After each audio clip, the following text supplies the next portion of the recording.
بسم اللہ الرحمن الرحیم قال ربکم ادعونی استجب لکم ان الذین یستکبرون عن عبادتی سیدخلون جہنم داخرین۔ صلوات پڑھ دے محمد و آل محمد۔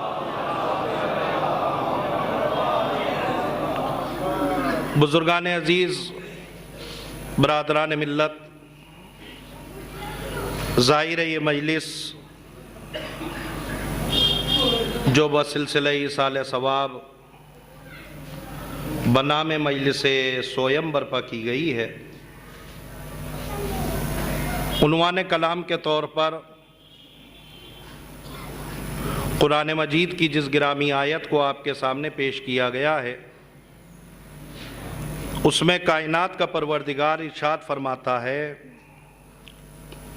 کہ قال ربکم ادعونی استجب لکم، تمہارا پروردگار تم سے یہ کہتا ہے کہ مجھ سے دعا کرو، اس لیے کہ میں تمہاری دعاؤں کو سنتا ہوں۔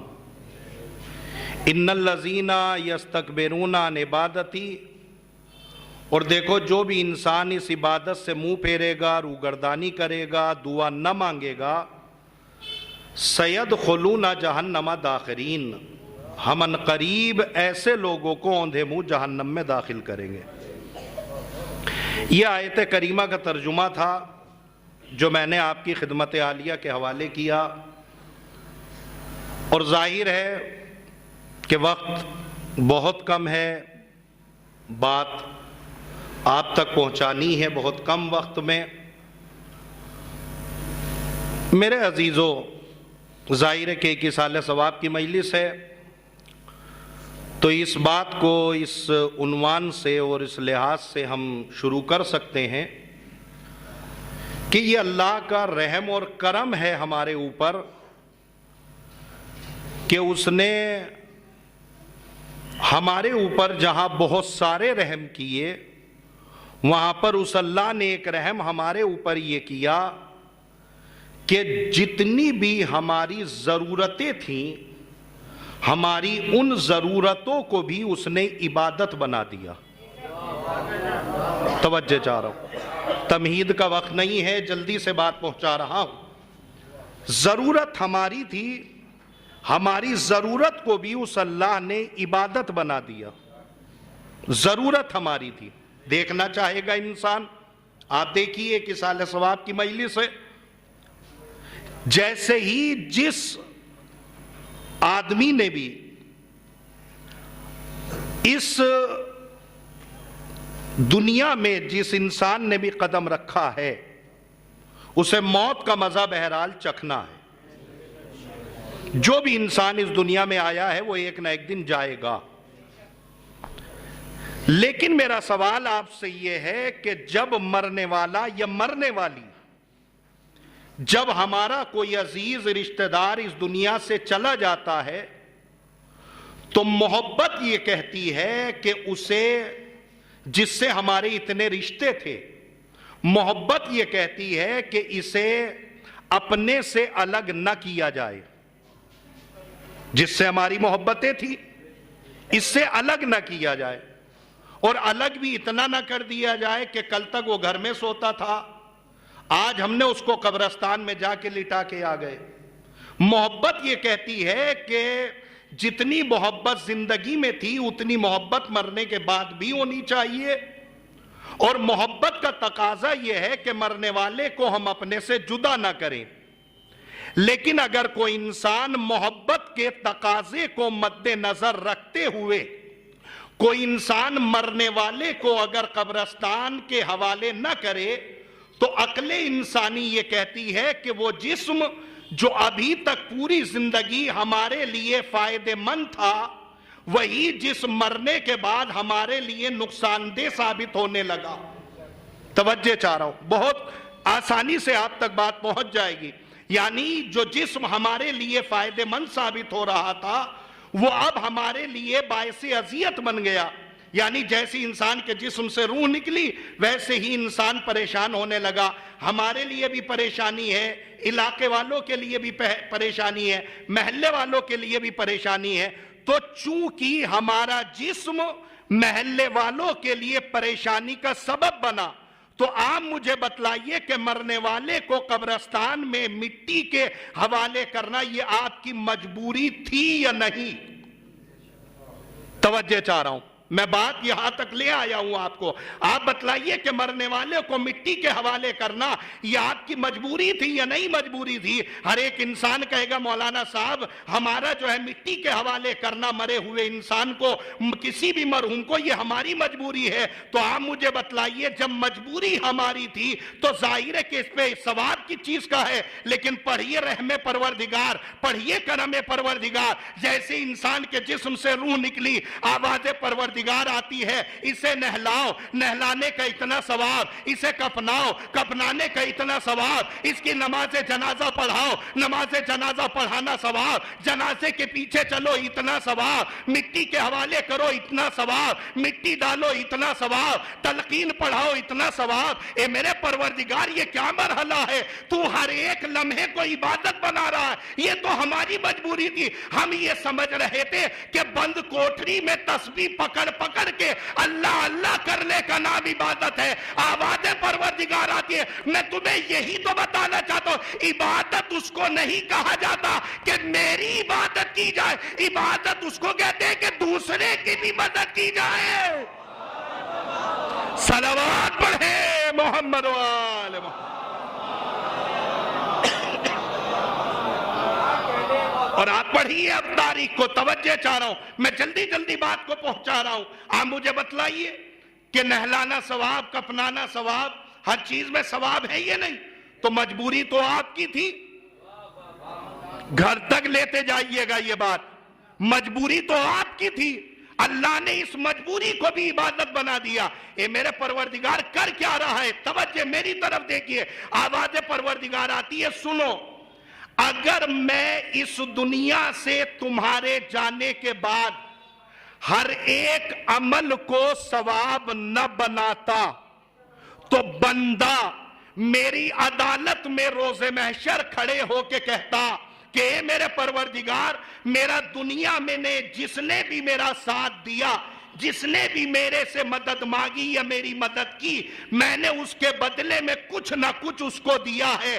اگر کسی کو کچھ نہیں دے سکا تو کم سے کم بدلے میں شکریہ تو ادا کیا ہے. لیکن اے میرے پروردگار، جب میرے جسم سے روح نکل گئی، ان محلے والوں نے، ان بستی والوں نے مجھے نہلایا بھی ہے، مجھے کفنایا بھی ہے، میرے جنازے کو لے کے بھی چلے ہیں، میرے جنازے کو مٹی کے حوالے بھی کیا. لیکن اے میرے پروردگار، میں اتنا بڑا مجبور تھا کہ میں ان کا شکریہ بھی ادا نہیں کر سکتا.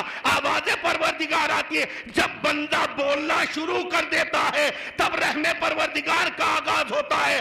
آواز پروردگار آتی ہے. اب تمہیں بولنے کی ضرورت نہیں ہے، اب میں تمہارے ہر عمل کو ثواب بنا دوں گا. نہلاؤ اتنا ثواب، کفناؤ اتنا ثواب، تاکہ محلے کا ہر ایک آدمی اپنے کان میں یہ بات ڈال لے کہ مرنے والے پہ تم نے کوئی احسان نہیں کیا، اپنے ثواب میں اضافہ کیا ہے. صلوات پڑھے محمد و آل محمد. تم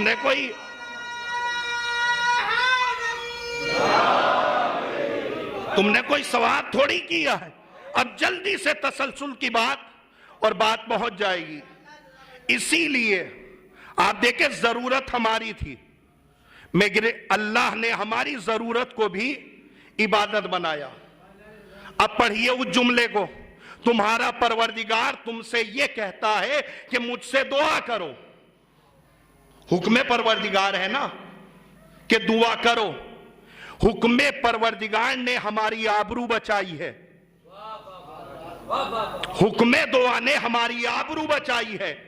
اگر حکم پروردگار نہ ہوتا کہ مجھ سے مانگو، اور کوئی بھی بندہ مقام مصلی پہ بیٹھ کے مانگتا اور ہر ایک آدمی گزر کے جب جاتا تو یہی کہتا کتنا مطلبی آدمی ہے، ہر وقت اللہ سے مانگتا رہتا ہے، ہر وقت اللہ سے ہاتھ پھیلائے رہتا ہے۔ تو یہ اللہ بھی جانتا تھا کہ بنا مانگے اس کا بھی کام چلنے والا نہیں ہے، لہٰذا جیسے ہی اس نے حکم دعا دی، جیسے ہی ہم نے ہاتھوں کو پھیلایا، اب مسجد سے نکل کے دیکھنے والا ہر ایک آدمی ہمارے ہاتھ پھیلاتے ہوئے کو دیکھ کے کہنے لگا کتنا دیندار ہے، کتنا مذہبی ہے، جب بھی مانگتا ہے اللہ سے مانگتا ہے، اللہ کے علاوہ کسی سے نہیں مانگتا۔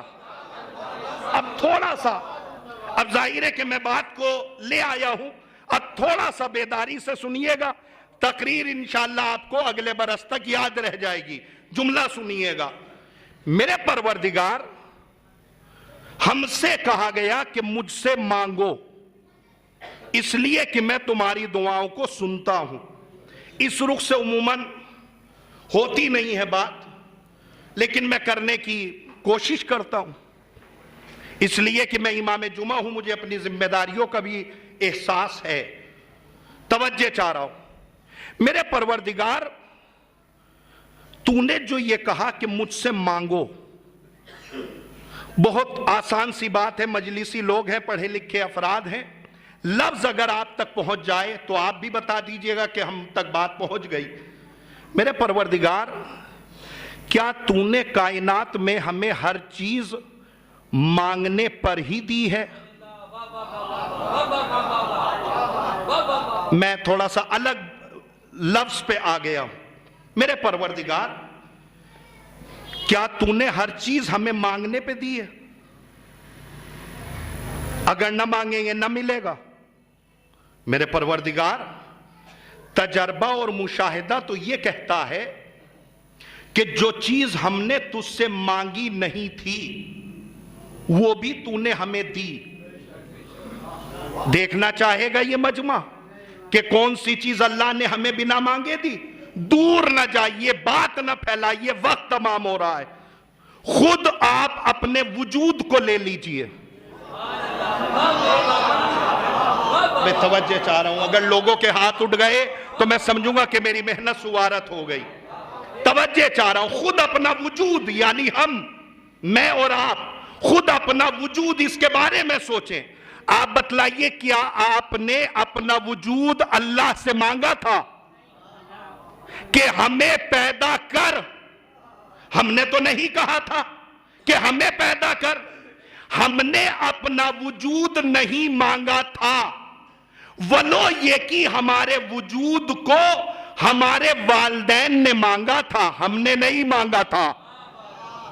توجہ چاہ رہا ہوں، میں بہت تھوڑا سا مشکل بات ہے، لیکن جب نتیجہ نکلے گا تو انشاءاللہ آپ کے اوپر وجدانی کیفیت طاری ہو جائے گی اور آپ دعاؤں سے نوازیں گے۔ اے میرے پروردگار، ہم نے دنیا میں کب تیرے سے کہا کہ ہمیں دنیا میں بھیج؟ ہم نے کبھی نہیں کہا کہ ہمیں پیدا کر۔ ہاں، ہمارے وجود کو ہمارے والدین نے مانگا ہے۔ توجہ، ایک ایصال ثواب کی مجلس ہے، اس جملے کا ثواب مرحومہ کی روح کو پہنچ جائے۔ انسان جو چیز مانگ کے لیتا ہے انسان اس کی قدر کرتا ہے، اور جو چیز اسے بنا مانگے ملتی ہے انسان اس کی قدر نہیں کرتا۔ میں ایک بات کہہ رہا ہوں، انسان جو چیز مانگ کے لیتا ہے انسان اس کی قدر کرتا ہے، اور جو چیز اسے بنا مانگے ملتی ہے انسان اس کی قدر نہیں کرتا۔ یقین نہیں آتا تو دیکھ لیجئے، اکثر و بیشتر والدین حضرات ہم جیسے مولویوں کے پاس آ کے کہتے ہیں مولانا صاحب کوئی دعا بتلائیے، ہمارا بچہ غلط سوسائٹی میں نہ بیٹھے، ہمارا بچہ غلط لوگوں کے ساتھ نہ بیٹھے، ہمارا بچہ غلط نہ بولے۔ ہم نے کہا کبھی اپنے لیے دعا نہ مانگی تھی، اپنی اولاد کے لیے دعا کیوں مانگ رہے ہو؟ فوراً والدین آواز دیں گے مولانا صاحب جو چیز انسان مانگ کے لیتا ہے انسان اس کی قدر کرتا ہے، اور جو چیز اسے بنا مانگے ملتی ہے انسان اس کی قدر نہیں کرتا۔ نہیں، مجھے بڑا احساس ہوگا اگر یہ جملہ یہاں پہ رک گیا۔ نہیں، جو چیز انسان مانگ کے لیتا ہے انسان اس کی قدر کرتا ہے۔ یقین نہ آئیے تو میدان کربلا کو اٹھا لیجئے، حسین آگے آگے، اکبر اس کے آگے آگے، اکبر چلے حسین چلے۔ ایک مقام پہ آ کے اکبر نے رک کے پلٹ کے پوچھا بابا آپ تو ہمیں رخصت کر چکے تھے۔ امام حسین نے کیا کہا؟ بیٹا کاش کہ تم بھی صاحب اولاد ہوتے۔ دیکھیے میں نے بہت کم وقت میں بہت محنت کی. اب یہاں سے مجلس کا معیار اور مجلس کو کس مقام تک آپ لے کے جائیں گے یہ آپ کے اوپر میں چھوڑ رہا ہوں. میں محنت کر چکا اپنے حصے کی، اب ذمہ داری آپ کی ہے. انسان جو چیز مانگ کے لیتا ہے انسان اس کی قدر کرتا ہے. اور آپ مجھے حیرتی نگاہوں سے دیکھ رہے ہیں، میں اور باریک بات کروں تاکہ آپ کی سماعت عالیہ میں یہ بات پہنچ جائے کہ میں نے محنت کر کے کوئی بات آپ تک پہنچائی ہے. میرے پروردگار یہ وجود ہم نے مانگا نہیں تھا، ہمیں بنا مانگے تو نے دیا. میرے پروردگار جب یہ جسم، یہ بدن، یہ آدمی، یہ انسان جس ماں کے شکم میں تھا، اس راستے پہ کوئی بات نہیں کرتا. اس وجود کو ماں کے شکم میں پنپنے کے لیے جتنے پانی کی ضرورت تھی یہ پانی ہم نے تجھ سے مانگا نہیں تھا. میں کچھ کہہ رہا ہوں، ہم نے کب کہا تھا کہ ہمیں اتنا پانی دے دے کہ ہمارا یہ وجود ہماری ماں کے شکم میں محفوظ رہ جائے. اللہ نے اتنا پانی جس سے یہ ہمارا وجود صحیح و سلامت رہے، اللہ نے وہ پانی ہمیں بنا مانگے دیا. اور آگے جائیے، اس وجود کو ماں کے شکم میں پنپنے کے لیے جتنی گرمی کی ضرورت تھی، اگر مجلس کروا رہے ہیں عنوان سے تو سنا کیجئے، اس وجود کو پنپنے کے لیے جتنی گرمی کی ضرورت تھی وہ گرمی ہم نے تجھ سے مانگی نہیں تھی مگر تو نے دی. اور آگے جائیے، اس وجود کو پنپنے کے لیے جتنے رزق کی ضرورت تھی وہ رزق حیات ہماری ماں کے شکم میں ہمیں مل رہا تھا. اب بات ختم ہو گئی، اب زیادہ دیر بات کو نہ پھیلاؤں گا، یہیں پہ تقریر تمام کرتا ہوں. اس وجود کو پنپنے کے لیے جتنے رزق حیات کی ضرورت تھی وہ رزق حیات ہماری ماں کے شکم میں اللہ ہمیں دے رہا تھا. مگر یہ رزق حیات جب اللہ ماں کے شکم میں ہمیں دے رہا تھا تو یہ دہن وہاں پہ تھا کہ نہیں؟ آپ تو مجلسی لوگ ہیں، مجھ سے بہتر خطبہ کو سنتے ہیں تو تقریر سنیے. ماں کے شکم میں اس وجود کو جب ہم رزق حیات لے رہے تھے یہ دہن وہاں پہ تھا کہ نہیں تھا؟ آپ کہیں گے تھا. تو جب تھا تو یہ رزق حیات اس منہ کے ذریعے سے کیوں نہ دیا؟ کاش میری بات پہنچ جائے، میرا وقت تمام ہو گیا. یہ رزق حیات دینے کے لیے یہ دہن وہاں پہ تھا کہ نہیں؟ اللہ نے اس دہن کو وہاں نہیں کیا بلکہ اللہ نے یہ رزق حیات پہنچانے کے لیے بذریعہ نسوں کے ذریعے سے یہ رزق حیات ہماری ماں کے شکم میں ہمیں دیا. اے میرے پروردگار اس منہ کے ذریعے سے دے دیتا. آواز پروردگار آتی ہے، جو رزق حیات تمہاری ماں کے شکم میں تمہیں دیا جا رہا تھا وہ تھا خون، اور خون ہوتا ہے نجس. تھوڑا سا لفظ سنبھال لیجئے گا، خون ہوتا ہے نجس. ہم نہیں چاہتے جس دہن سے تو میرا لاب لے وہ نجس غذا سے نجس ہو جائے. میں نے بہت محنت کر کے یہ جملہ کہا تھا. میں نے تو بہت بڑی بات کہی تھی، ہو سکتا ہے میں بات کو پہنچا نہ پایا ہوں، پھر میں پہنچانے کی کوشش کرتا ہوں. اب لفظ کو سنبھال لیجئے گا. اس لیے کہ جو رزق حیات تمہیں مل رہا تھا وہ تھا خون. خون ہوتا ہے نجس.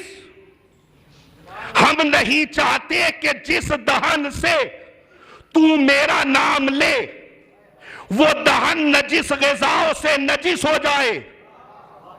زمانے حمل کو پورا کیا.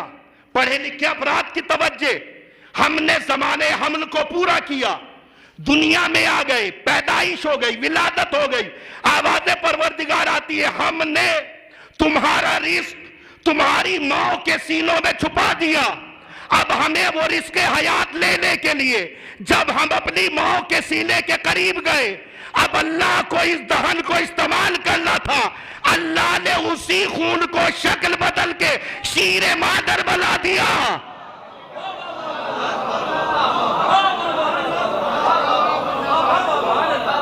تھوڑی سی بات سخت ہے لیکن نتیجہ نیا ہوگا۔ آپ بتلائیے، جب ہمیں وہ رزق حیات لینا تھا تو اللہ نے اسی رزق حیات خون کو شکل بدل کے،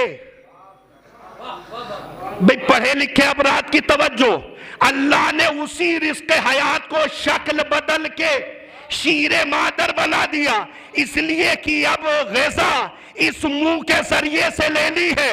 اے مجلس میں بیٹھنے والے افراد سنو، اللہ نے اس رزق حیات کو شکل بدل کے اس لیے تمہیں حلال کھلایا تاکہ تم سے روز محشر سوال کر سکے، جب تم بے شعور تھے ہم نے تمہیں لجس نہ کھلایا، اب عالم شعور میں پورا حرام کھانے لگے۔ صلوات پڑھے محمد و آل محمد۔ آپ بتلائیے،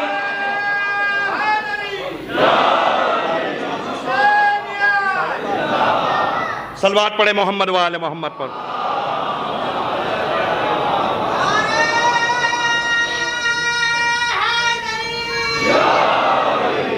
توجہ چاہ رہا ہوں، اب میری طرف دیکھیے، اللہ نے کیا کہا، اور جملہ بہت چھوٹا ہے لیکن اگر اس جملے کی وضاحت کروں تو شاید انسان کو جینے کا سلیقہ مل جائے اس جملے سے۔ صرف جملہ بہت چھوٹا ہے، کہتے ہوئے گھر تک جائیے گا، جب تم بے شعور تھے، جب ہم نے تمہیں حرام نہ کھلایا۔ میں امام جمعہ ہوں، مجھے اپنی ذمہ داریوں کا احساس ہے۔ جب تم بے شعور تھے ہم نے تمہیں حرام جب نہ کھلایا، اب تم عالم شعور میں آ گئے تو پوری زندگی حرام کھانے لگے۔ جملہ حوالے کروں، پوری دنیا حرام کھائے فرق نہیں پڑتا، مگر کم سے کم وہ جوان حرام نہ کھائے جو کسی ایک امام کی آواز کا منتظر ہو۔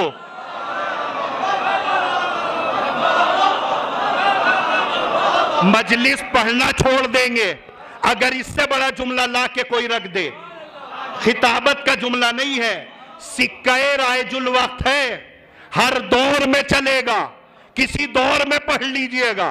توجہ چاہ رہا ہوں، پوری دنیا حرام کھائے فرق نہیں پڑتا، کم سے کم وہ جوان حرام نہ کھائے جو کسی ایک امام کی آواز کا منتظر ہو، اس لیے کہ حرام غذا کھانے سے امام کی آواز سنائی تو دیتی ہے، سمجھ میں نہیں آتی۔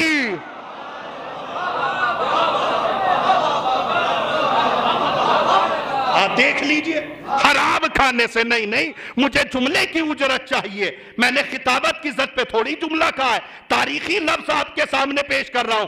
جب بھی کوئی حرام کھائے گا امام کی آواز سنائی تو دے گی،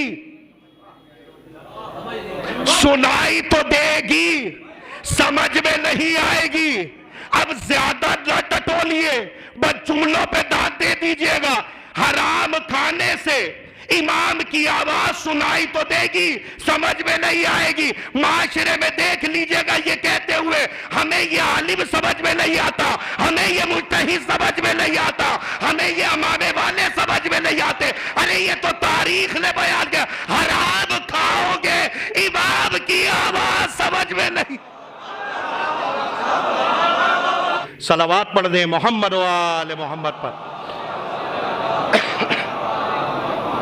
تو توجہ چاہ رہا ہوں، میری طرف متوجہ رہے، جب انسان حرام کھائے گا، حرام کھانے سے امام کی آواز، بیدار ہوئیے گا، تقریر آپ کو یاد رہے گی، حرام کھانے سے امام کی آواز سنائی تو دے گی، سنائی تو دے گی، سمجھ میں نہیں آئے گی، سنائی تو دے گی سمجھ میں نہیں آئے گی، یقین نہ آئے تو دیکھ لیجئے میدان کربلا میں حسین نے 10 محرم کو 3 خطبے دیے، جب آخری خطبہ حسین دے چکے صحابی نے پوچھا مولا آپ کی باتوں کا اثر ان پہ کیوں نہیں ہوتا؟ امام نے کہا ان کے شکم حرام غذا سے بھرے ہوئے۔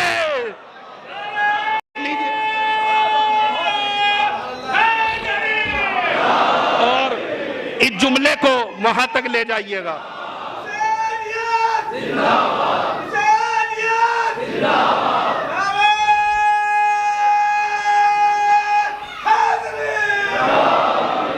امام کی آواز سنائی تو دے گی سمجھ میں نہیں آئے گی، یا تو میں پہنچا نہیں پایا یا بات آپ سمجھ نہیں پائے، پھر پہنچانے کی کوشش کر رہا ہوں۔ حرام کھانے سے امام کی آواز سنائی تو دیتی ہے سمجھ میں نہیں آتی، سنائی تو دیتی ہے سمجھ میں نہیں آتی، یقین نہ آئے دیکھ لیجئے حور جب تک یزیدی لشکر سے تنخواہ پا رہا تھا لجامِ فرت پہ ہاتھ ڈال بیٹھا، ایک مرتبہ حسین کے ہاتھوں سے پانی کیا پیا، آواز اثر کرنے لگی۔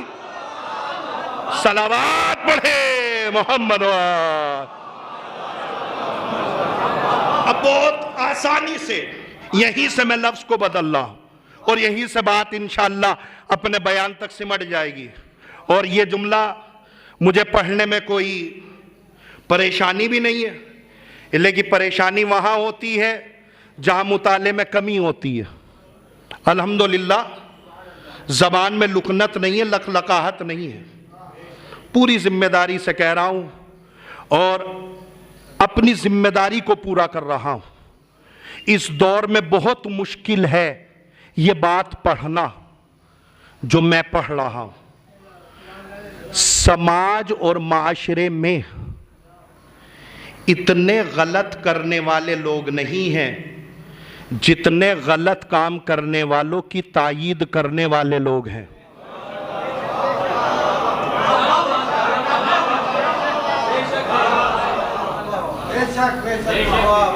ابھی ہم حیدرآباد تھے پچھلے ہفتے، تو جب ہم نے مجلس پڑھی تو ایک صاحب نے ہم سے پوچھا مولانا صاحب آپ کیا کرتے ہیں؟ بھئی ویسے تو ہم امام جمعہ ہیں لیکن ویسے ہمارا چھوٹا سا کاروبار ہے۔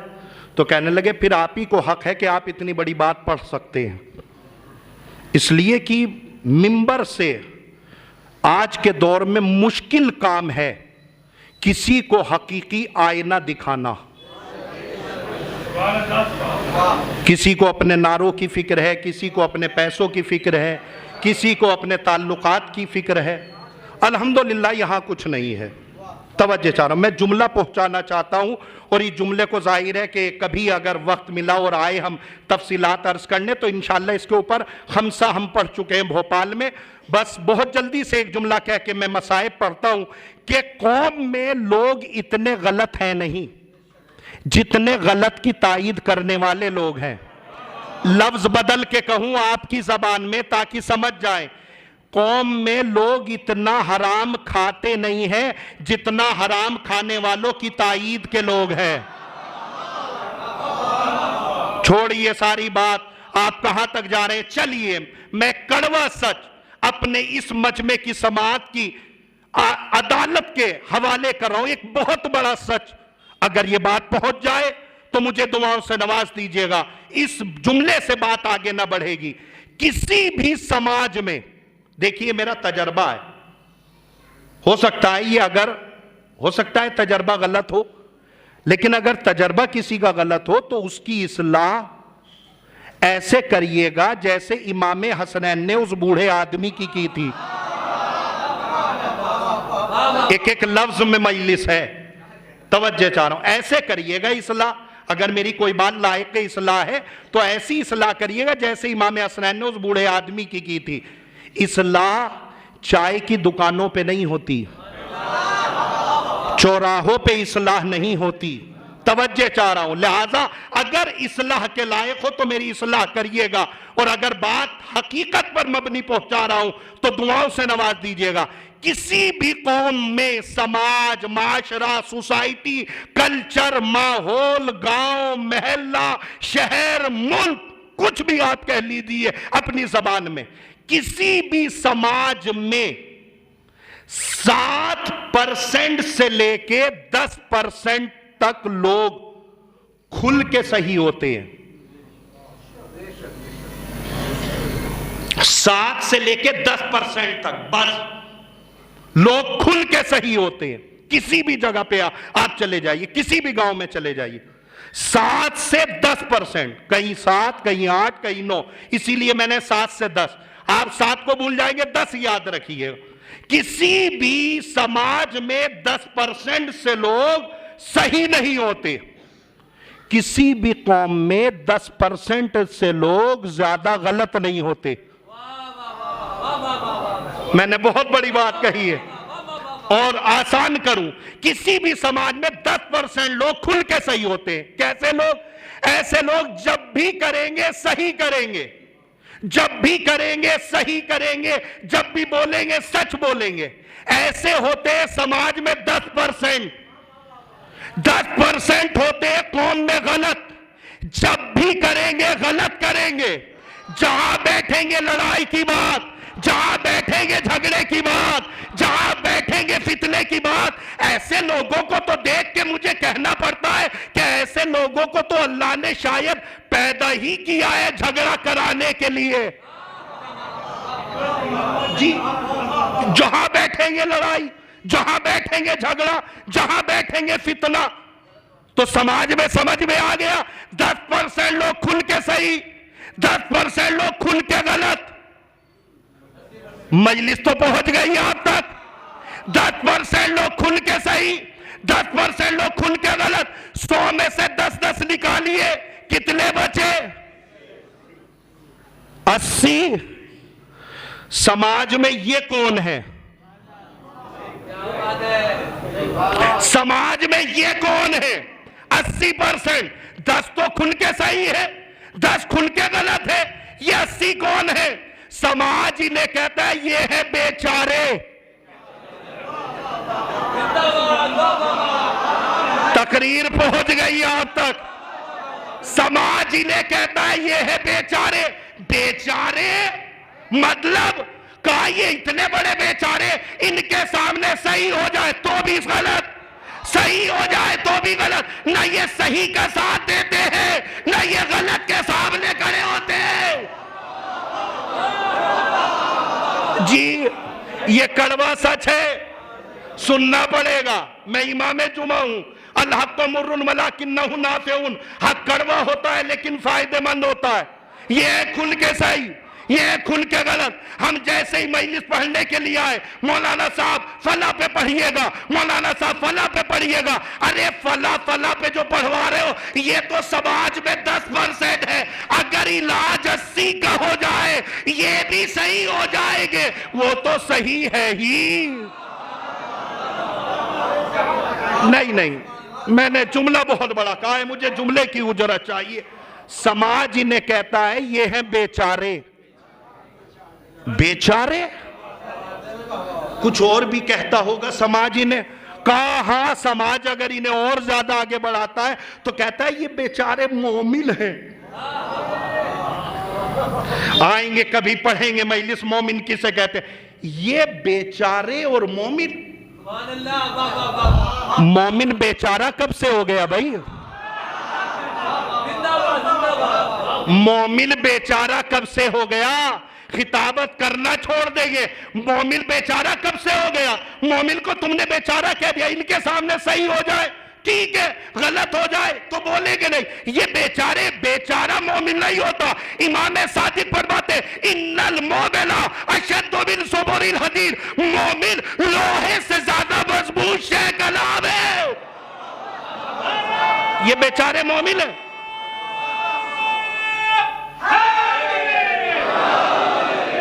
سماج سماج سماج ختم ہو گیا میرا ٹائم. سماج انہیں کہتا ہے یہ ہے بیچارے. بیچارے یہ ہے مومن. مومن کیسے بیچارے؟ ان کے سامنے سماج میں صحیح ہو جائے، غلط ہو جائے، یہ بیچارے ہیں. کہا یہ مومن ہے. مجلس پڑھنے نہ دیجیے گا اگر اس سے بڑا جملہ آ جائے. جس مومن کے اندر حق بات کہنے کی جسارت نہ ہو، ایسے مومن کو تو نہ مجلس میں آنا چاہیے نہ فرش عزا بچھانا چاہیے۔ یہ کب سے ہو گئے بیچارے؟ زبردستی سماج علاج الٹا کر رہا ہے۔ میں کہہ رہا ہوں نا، سماج علاج الٹا کر رہا ہے۔ سماج علاج کر رہا ہے ان 10% کا جو غلط ہے کھل کے۔ سماج اگر علاج کرے ان 80% کا تو 10 تو صحیح ہے، 90 ہو جائیں گے۔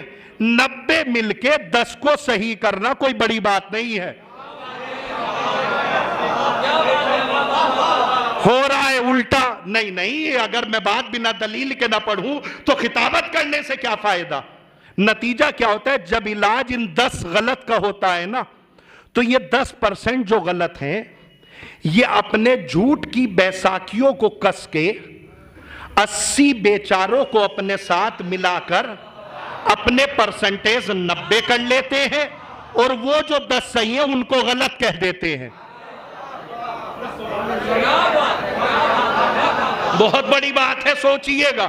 توجہ چاہنا، وقت تمام ہو گیا ورنہ میں وضاحت کرتا۔ یہ ہے بیچارے 10 کو ملا کے اپنے ساتھ اپنی اکثریت بڑھا کے کہتے ہیں ارے اتنے تو ہر معاشرے میں غلط ہوتے۔ نہیں، اگر یقین نہ آئے تو دیکھ لیے میدان کربلا میں جب جھوٹ اپنی بے ساکھیوں پہ بلندی کرتے ہوئے چلا تو لشکر یزید لاکھوں میں پہنچا، لشکر حسین 72 میں رہ گیا۔ آپ دیکھیے، آپ اٹھائیے کربلا کے بعد جب لوگوں نے اپنے اپنے چہرے سے نقاب پلٹا ہے نا، تو ہر ایک آدمی نے کیا کہا؟ ہمیں چیٹ کیا گیا، ہمیں غلط بتلایا گیا، ہمیں غلط دھوکہ دیا گیا۔ کہا کہ نہیں کہا؟ میں وہی کہہ رہا ہوں۔ تو سماج میں علاج ان 80 کا ہونا چاہیے جنہیں لوگ کہتے ہیں بیچارہ۔ سماج انہیں بیچارہ کہتا ہوگا مگر قرآن انہیں منافق کہتا ہے۔ اگر کسی کو تکلیف پہنچے اور کسی نشیب میں پانی بھر جائے، مجھے معاف کریے گا، میرے پاس تو اتنا بھی وقت نہیں تھا گاڑی سے اترنے کے بعد کہ میں پانی پی سکتا۔ مجھے کوئی کیا بات بتلائے گا یہاں کی، میں تو سیدھے آپ کے سامنے آ گیا۔ سماج انہیں کچھ بھی کہتا ہو مگر قرآن انہیں منافق کہتا ہے۔ ختم ہو گئی بات۔ انشاءاللہ کسی موقع پہ آئیں گے تو یاد دلائیے گا۔ منافق علماء بیٹھے ہوئے، معلوم کریے گا منافق نفق سے بنا ہے۔ نفق اس چوہے کو کہتے ہیں کہ جب کھیت میں اپنا بل بناتا ہے تو اس کے 2 راستے ہوتے ہیں۔ کسان لاٹھی ادھر سے چلائے تو ادھر سے نکل جاؤ، ادھر سے چلائے تو ادھر سے نکل جاؤ۔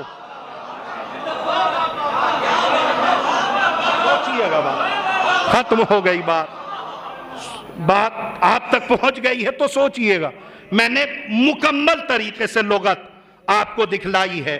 اب آپ کیا سمجھ رہے ہیں مجھے نہیں پتا کہ نفق اور منافق چوہے کو کہتے ہیں جو کھیت میں اپنا بل بناتا ہے۔ تو اس کے 2 راستے ہوتے ہیں، ادھر سے لاٹھی چلے تو ادھر، ادھر سے لاٹھی چلے تو ادھر۔ سماج میں یہ جو 80% ہے ان کا حال بھی یہی ہے، نہ یہ صحیح کو صحیح کہہ کے طاقت دیتے، نہ غلط کو غلط کہہ کے اسے کمزور کرتے۔ یہ ہے 80%، یہ ہے بیچارے۔ توجہ چاہ رہا ہوں، یہ ہے وہ چوہے کے مانند جو ادھر بھی ہاتھ رکھتے ہیں ادھر بھی ہاتھ رکھتے ہیں تاکہ چائے ادھر بھی ملے، چائے ادھر بھی ملے، دسترخوان پہ روٹیاں ادھر بھی ملے، دسترخوان پہ روٹیاں ادھر بھی ملے۔ یہ ہے چوہے۔ ارے سماج اور معاشرہ ان چوہوں کا علاج کر دے، سماج سدھر جائے گا۔ میرے عزیزو، آپ تاریخ اٹھا کے دیکھ لیجئے، ختم ہو گئی بات۔ میرے عزیزو، آپ تاریخ اٹھا کے دیکھ لیجئے کہ جہاں جہاں ایسے ایسے افراد ملے ہیں انہوں نے ہمیشہ اسلام کو نقصان پہنچایا۔ یہ کوئی چھوٹا سا لفظ نہیں ہے کہ جس پہ داد دی، تحسین دی اور آپ نکل گئے، نہیں، سوچئے گا۔ ان کے کئی میں نے کہا نا، ان کا نام ہی ہے چوہا، منافق۔ یہ اپنے چہرے پہ حالات کے تحت نقابے پلٹ لیتے ہیں، نقابے ڈال لیتے ہیں، پہچان میں بھی نہیں آتے۔ مجھے جانا تھا اس منافق کو لے کے دربار تک، شام میں بھی یہ منافق پکڑا جاتا، جناب فاطمہ بھی اس منافق کو پکڑتی۔ میں نے کہا نا تقریر کتنی بڑی تھی جہاں تک اس کو جانا تھا، لیکن میں ختم کر رہا ہوں بات اس لیے کہ وقت اذان ہو چکا۔ میرے عزیزو یقین جان لیجئے، جب تک یہ منافق رہے گا اور اس کے چہرے سے نقابیں پڑی رہیں گی، یہ لوگوں کو بہکاتا رہے گا۔ اس منافق کی جہاں بہت سارے پردے ہیں، ایک پردہ اس منافق کا ہے کہ یہ کبھی کبھی مسجد کا کبوتر بھی بن جاتا ہے۔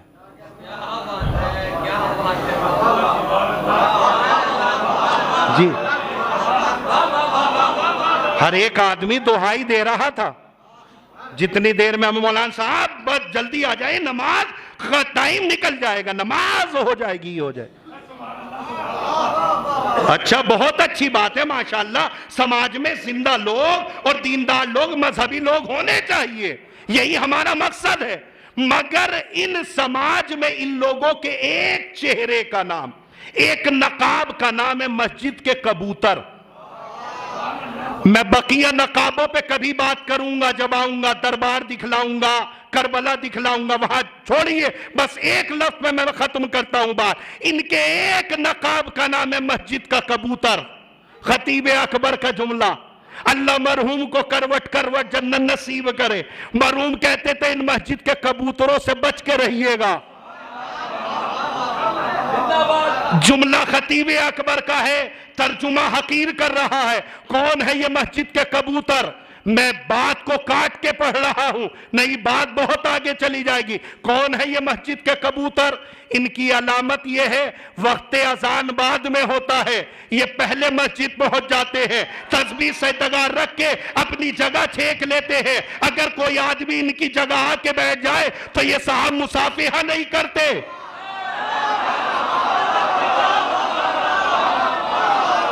زیارت کرنے کے لیے اگر کسی دن قبلہ ذرا سا میری تائید کریے گا، اگر کسی دن عذر شرعی کی بنیاد کے اوپر پیش امام مصلی پہ نماز پڑھانے نہ آئے تو یہ صاحب وویلا مچا دیتے ہیں۔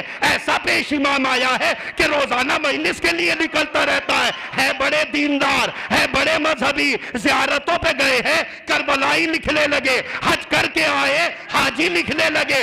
اگر ان کے نام کے آگے کوئی حاجی کربلائی نہ لکھے تو یہ دعوت میں نہیں جاتے، یہ ولیمے میں شرکت نہیں کرتے۔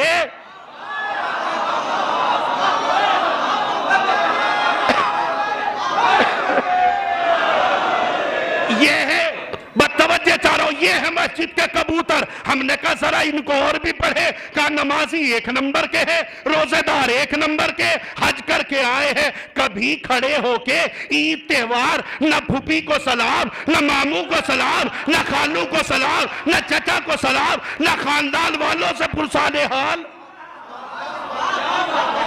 کبھی خاندان والوں سے نہیں ملتے۔ اگر کوئی غریب آدمی انہیں اپنا رشتہ دار بھی بتا دے تو ان کی پیشانی پہ بل پڑ جاتے ہیں۔ ہوں گے، ہمیں تو نہیں پتا۔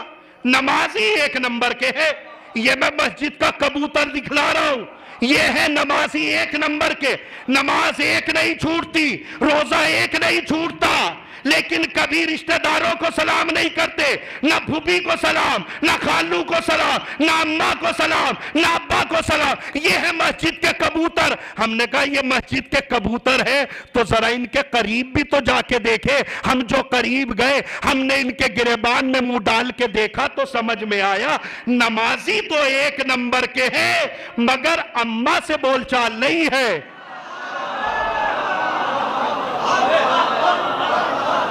ختم ہو گئی بات میرے عزیزو۔ اس لفظ کو میں روک رہا ہوں. توجہ یہ ہے کڑوا سچ، نمازی 1 نمبر کے ہیں مگر اماں سے بول چال نہیں ہے، روزہ ایک بھی نہیں چھوڑتا لیکن باپ کے سامنے اونچی آواز میں بات کرتے رہتے. حج کر کے آئے ہیں، اگر موقع مل جائے ڈول کاٹنے کا تو پھاولا آگے ہی لگے گا، پیچھے نہیں لگے گا. جگہ ہڑپنے میں سب سے آگے نمازی 1 نمبر کے ہیں، روزے دار 1 نمبر کے ہیں. اللہ اللہ اللہ، ایسے نمازیوں کی نمازیں، ایسے عابدوں کی عبادتیں ان کے منہ پہ مار کے کہے گا جب تم ان کے نہ ہوئے میرے کیسے ہو جاؤ گے.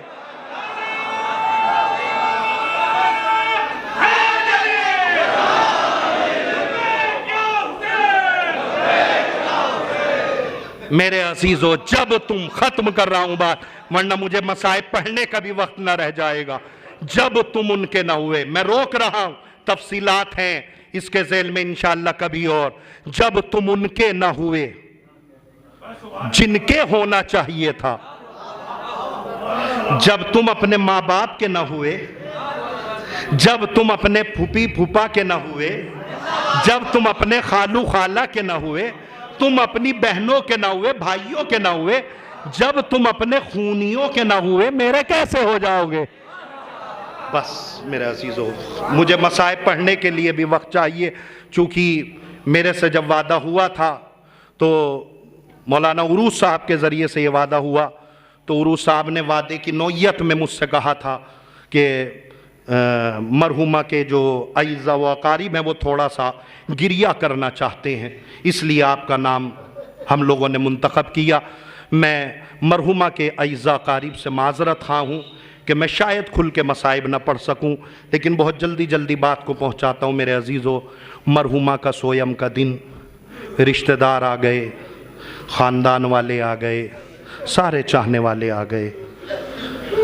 میرا سوال ہے تھوڑا سا اس مجمع سے، آپ بتلائیے کہ جب انتقال ہو جاتا ہے تو آپ بتلائیے کون پہنچتا ہے سب سے پہلے؟ رشتہ دار والے، خاندان، اعزاء اقارب، ہر ایک آدمی پہنچ کے کہتا ہے صبر کرو صبر کرو صبر کرو.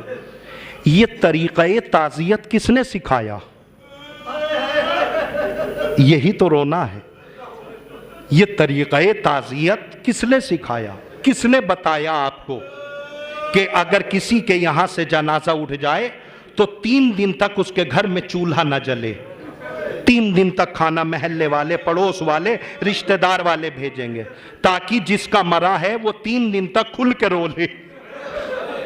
کس نے بنایا یہ اصول؟ آپ کہیں گے پیغمبر نے بنایا یہ قانون. ہائے ہائے، جس پیغمبر نے یہ قانون بنایا کہ اگر کسی کا مرنے والا چلا جائے تو اس کے یہاں 3 دن تک چولہا نہ جلے، اس کے گھر سے 3 دن تک دھواں نہ اٹھے. میرا سوال اس امت سے یہی تو ہے، جس نے یہ قانون بنایا تھا وہی رسول جب 28 رجب کو اس دنیا سے چلا گیا اور 1 ربیع الاول کو مسلمانوں نے فاطمہ کے گھر سے جب دھواں نکلتے ہوئے دیکھا تو مدینے کا ہر ایک آدمی کہنے لگا ارے فاطمہ نے اصول توڑ دیا، فاطمہ نے قانون توڑ دیا. اس کے بابا نے تو یہ کہا تھا کہ اگر کسی کا انتقال ہو جائے تو 3 دن تک دھواں نہ اٹھے. یہ فاطمہ کے گھر سے دھواں کیسے اٹھنے لگا؟ اب جو قریب آ کے دیکھا تو چولہے کا دھواں نہ تھا. شیوخ مدینہ نے آگ لکڑیاں اکٹھا کر کے در فاطمہ پہ آگ لگا دی. اجرکم علی اللہ. ایسے نہ روئیے، کھل کے روئیے. اگر رونا نہ آئے سروں کو نیچے کر لیا کرو. روایتوں کے جملے شیوخ مدینہ نے کہا نا فاطمہ اندر سے بچوں کو نکالو. جناب فاطمہ نے کیا کہا؟ کیا اس گھر میں آگ لگا دو گے جس میں میرے چھوٹے چھوٹے بچے رہتے ہیں؟ ہوا کرے، باہر نکالو. بس میں نے ختم کر دی بات، بس مجھے ایک جملہ سنانا ہے اور بات تمام ہو جائے گی. میرے عزیزو، جب بہت دیر ہو چکی در فاطمہ پہ آگ لکڑیاں اکٹھا کر کے آگ لگا دی گئی تو خلیفہ دوم کا آدمی اذکر اللہ اس کے خاندان پہ لعنت کرے، یہ آگے بڑھا، اس نے اتنی زور سے لات ماری در فاطمہ پہ کہ ہمارے چھٹے امام فرماتے ہیں جب میری جدہ پہ دروازہ گرا تو دروازے میں کیل تھی جو میری جدہ کے پہلو میں پیوس ہو گئی۔ میری جدہ نے پہلو پکڑ کے کہا فضا میرا محسن مر گیا۔ اجرکم اللہ تمہارے گریہ کو قبول کر، ہاں روتے ہوئے آئیے، اللہ تمہارے گریہ کو قبول کرے۔ رونے میں شرمایا نہ کرو، ہچکچایا نہ کرو، اگر رونا نہ آیا کرے سروں کو نیچے کر لیا کرو۔ روایت کے جملے ہیں، امام فرماتے ہیں کہ اس دروازے میں کیل تھی جو میری جدہ کے پہلو میں پیوس ہو گئی۔ میری جدہ نے آواز دی فضا میرا محسن مر گیا۔ میرے عزیزوں میں نے ایام فاطمیہ میں تقریباً 35-40 مجلسیں پڑھی اس سال، لیکن میں نے کسی بھی مجلس میں بہت چاہا کہ میں اس جملے کا ترجمہ کر سکوں، لیکن مجھ سے ترجمہ نہ ہو سکا۔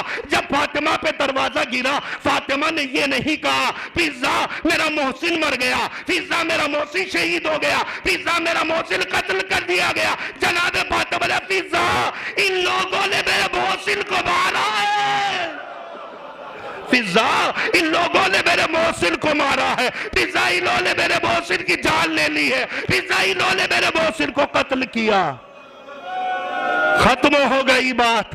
میرے عزیزوں جناب فاطمہ یہ مصیبتیں صعوبتیں اکٹھا کرتے کرتے اس دنیا سے چلی گئیں، ختم کر دی بات۔ جناب فاطمہ احساس کا جملہ ہے، رو لیجئے گا۔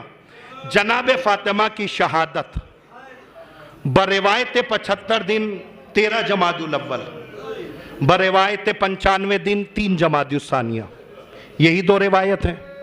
جناب فاطمہ کی شہادت ہوئی رات میں، اس سے بڑا جملہ نہیں ہے میرے پاس۔ جناب فاطمہ کا جنازہ اٹھا اگلی رات میں، درمیان میں کتنا وقت؟ تقریباً کم سے کم 23-24 گھنٹے کا وقت۔ جن کے ایصال ثواب کی یہ مجلس ہے ان رشتہ داروں سے میں خطاب کر رہا ہوں کہ جب تمہاری مرنے والی اس دنیا سے گئی تو کیا روح نکلنے کے بعد 24 گھنٹے کے بعد محلے والے آئے؟ ایسا تو نہیں ہوا نا؟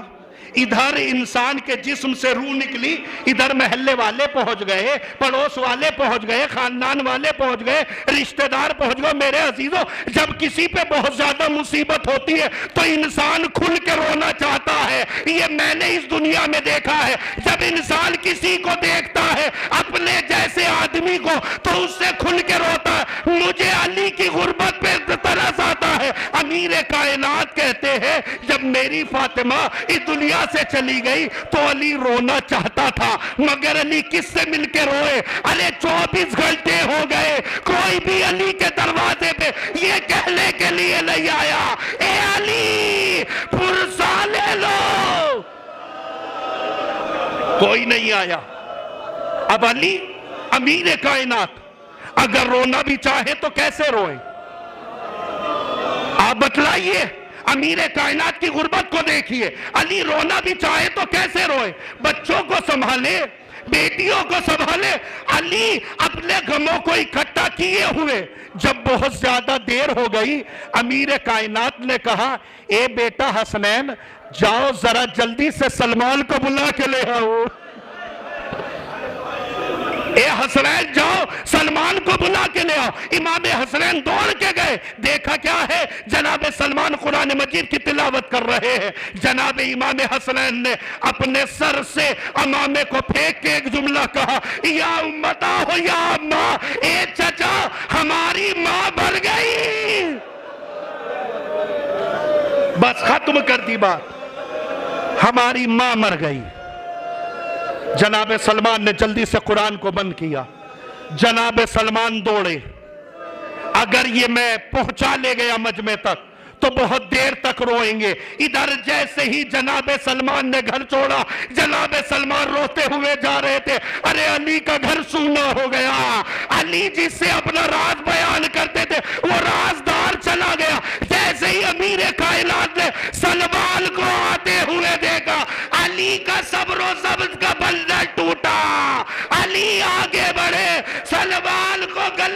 لگایا، اے سلمان علی رونا چاہتا تھا مگر کس سے مل کے روتا؟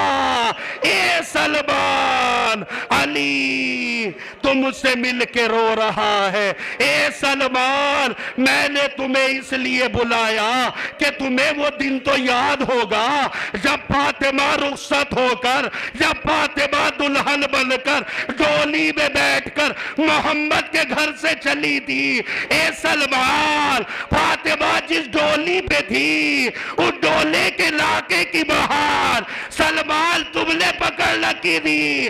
اے علی، علی یہ چاہتا ہے آج فاطمہ کا جنازہ میرے گھر سے جب اٹھے، سلمان تمہیں جنازے کو قاعدہ دینا۔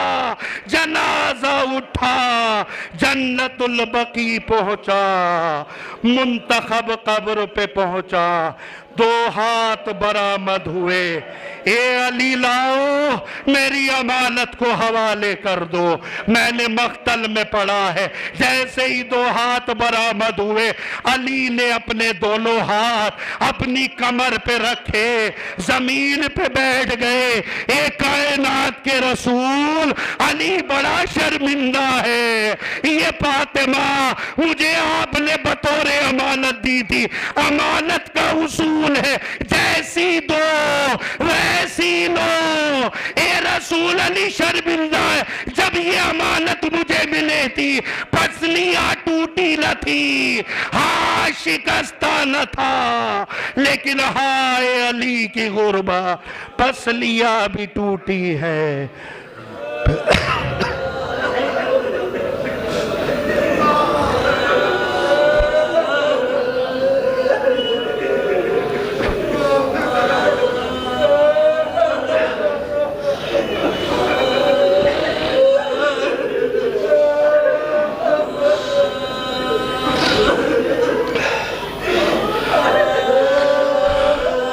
انا للہ و انا الیہ راجعون۔ رضم بقضائہ و تسلیما لامرہ، سیعلم الذین ظلموا ای منقلب ینقلبون۔ بار الہ تجھے واسطہ محمد وال محمد کا ہماری اس قلیل سی عبادت کو قبول فرما۔ پروردگار اس مجلس کے فضائل و مصائب کا ثواب مرحومہ کی روح کو عنایت فرما، مرحومہ کے تمام اعزاء و اقربا کو صبر جمیل عطا فرما، حاضرین مجلس کے تمام جائز حاجتوں کو پورا فرما، امام زمانہ کے ظہور میں تعجیل فرما۔ آپ سے گزارش ہے کہ 1 مرتبہ سورہ الحمد، 3 مرتبہ سورہ توحید کی تلاوت فرما کر مرحومہ و مغفورہ کی روح کو ایصال